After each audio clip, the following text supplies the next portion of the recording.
Hi people, it's Sarkovist here, and guess what, I'm still playing Star Wars Battlefront, and that peculiar fact alone is enough to make a video about, because this is not a game that I foresaw myself playing for this long.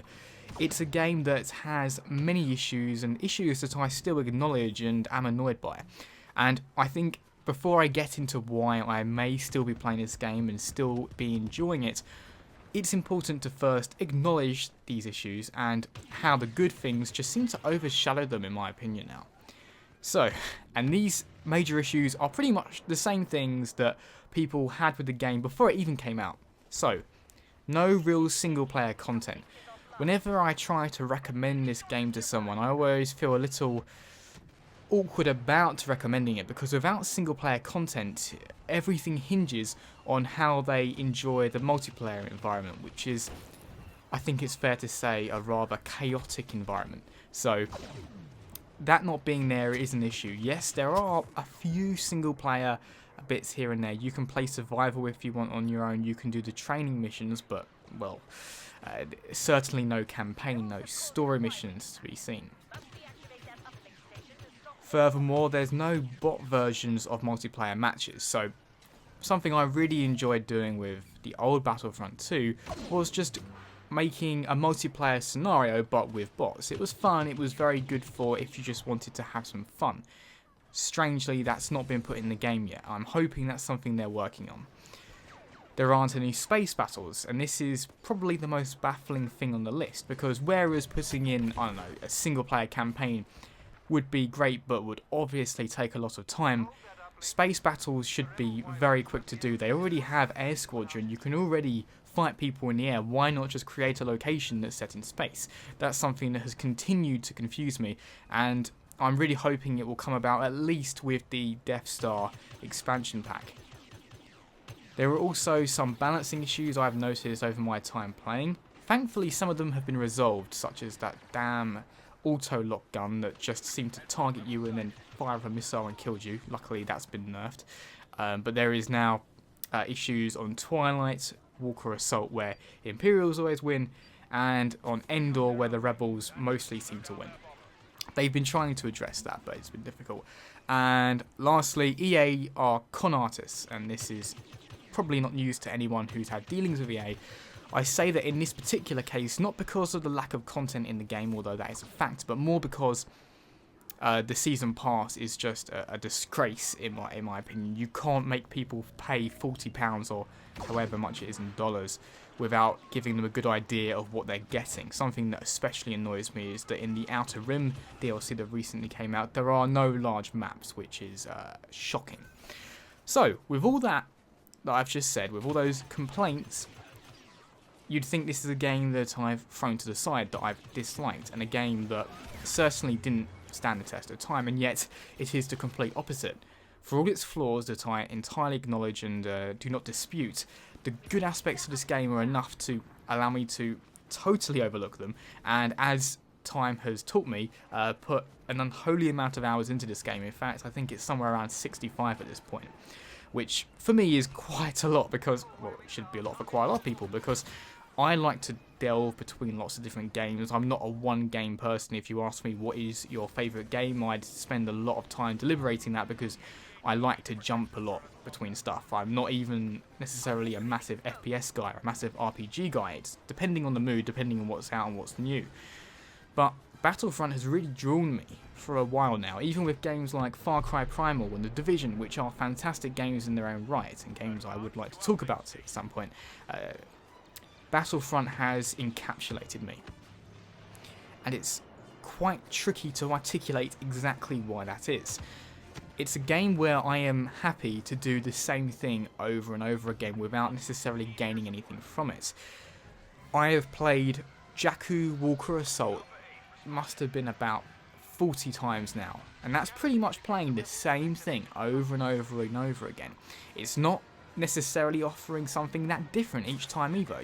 Most of those matches are going to be very similar, but there's a certain refinement to it. There's a atmosphere to the game. I'm not necessarily saying it's the Star Wars side to it either. It's just the way the game looks and plays. that just has hooked me for so long.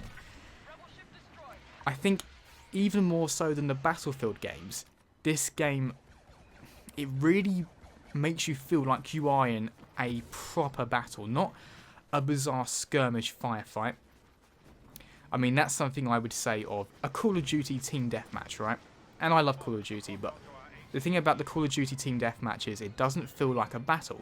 It just feels like people running around a match as fast as they can, trying to kill people by shooting them in the back, and there are no real lines of conflict. Even in game modes like Domination, you get the same kind of arcadey running around shooting and killing thing. But in Battlefront, in the Walker Assault and Supremacy and Turning Point modes, you really get those lines of delineation. You understand where the enemy is and you understand where you are, and there is this constant lines of conflict as there should be in an actual battle. That combined with the vehicles you have in the game, such as the AT-ST, the X-Wing, the TIE Fighter, all come together to just make you feel like you're part of a battle. I'm not even necessarily that great at Battlefront, but I just enjoy being a part of it, being a part of the landscape. These maps that look so authentic and are so enjoyable, combined with this real sense of destruction going on around you, but without it truly kind of crossing that line into the randomness of, as I say, more like team deathmatch style games. But that's the thing. Of course, this game does have Blast. It has heroes versus villains, game modes that are far more akin to what I have just described on the Call of Duty side. And that has not been my hook at all. So whereas I may have played Walker Assault hundreds of times now, I don't know the exact statistics, but many, many times. Similar thing with Supremacy and Turning Point. When it comes to the smaller game modes like Blast, I must have played it perhaps 15 times, maybe less, because that's when the issues of depth of combat really kind of shine through. Because I think you could argue that the combat is in some ways simplistic, but I would like to also argue against that, having played the game for so long now and seeing how many different ways you can play it that aren't immediately obvious. But it definitely feels far more simplistic in games like game modes like Blast. And it's just interesting because there are certain aspects to this game that I feel like are unparalleled. What I've further mentioned with regards to really putting you in the battle itself is one. Also the graphics, and I'm someone who does truly appreciate good graphics. I really do get a lot of enjoyment out of that. I spend a lot of money on my computer to try and get the best visuals I can, and along with the best visuals, I also want a complementary frame rate. And to anyone who's been a PC gamer, you always know that constant balance you want between having really nice looking graphics, but at the same time, you want it to be smooth. You don't want it to chug along, otherwise it's a complete distraction.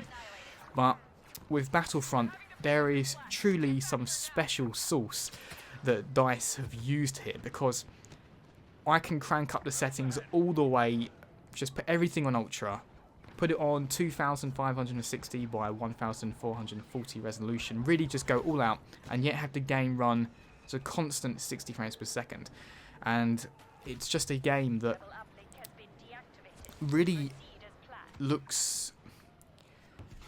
It's almost quite bizarre, actually, because you have stormtroopers and rebels which look a bit otherworldly, they don't quite fit in, but the environments themselves, so if you were to remove the Star Warsy aspects, would be some of the most faithfully recreated natural environments of any video game. I feel like Endor in particular is just, when I see it, I'm consistently blown away. What you're seeing on screen at the moment will likely be Twilight. Twilight probably isn't the best example of what I'm describing here, but it's quite interesting. It's got a lovely blizzard effect, especially when you're flying through the air. So this is a game for which I am in my own right polarised. I see these significant faults, things that need to be addressed, and I certainly see EA's malpractice, their shoddy decisions, their worrying decisions. But at the same point, I have loved this game, and I know a lot of people that have loved this game also. I tried to get a sample from people who have played Battlefront, people who I know. And I've heard two different experiences. There have been people who have played it for, you know, about an hour, got an idea of it, and have just not liked it at all. It seems to be something down to the movement. They don't quite enjoy the movement, which is understandable. It's not a very free-moving game, to be fair. When you compare it to games like Titanfall and Black Ops 3, you do feel fairly constricted. But then there are other people like myself and a good other that have really just fallen for this game, despite its lack of content. Just what it does have is just so well refined, and I think I've probably fallen for it more than maybe the people I know, but they have certainly enjoyed it. Also, an interesting note, I just want to share an experience I had with this game on the PC and on the PlayStation 4, and that is the auto-aim mechanic. Now, on the PlayStation 4 version of this game, if you hold down L2, if you zoom in, it will, like many other first-person shooters, jump to a target so that you can start shooting them, so you don't really have to aim too much. It's quite forgiving in that way. The PC version of the game does not have this. At first, this really troubled me because I'm someone who insists on playing games with a controller. I just like to have a consistent experience across consoles and PC. Not necessarily giving me the edge, it's just what I prefer. So at first I found it very difficult to play on the PC version of the game without this auto-aim, which we take for granted in so many first-person shooters. You probably don't even realise it exists in some games because it's quite subtle, and it can make you feel like you're very, very good at aiming. I mean, the thing about, take quickscopers for instance, only part of that is sometimes down to you, sometimes that's down to the auto-aim mechanics that already exist in the game. But on the PC, there is no such auto-aim, and initially, I found that very difficult to get on with. I actually really struggled to be competitive, and it got to the point where I didn't think I'd be able to continue playing this version of the game.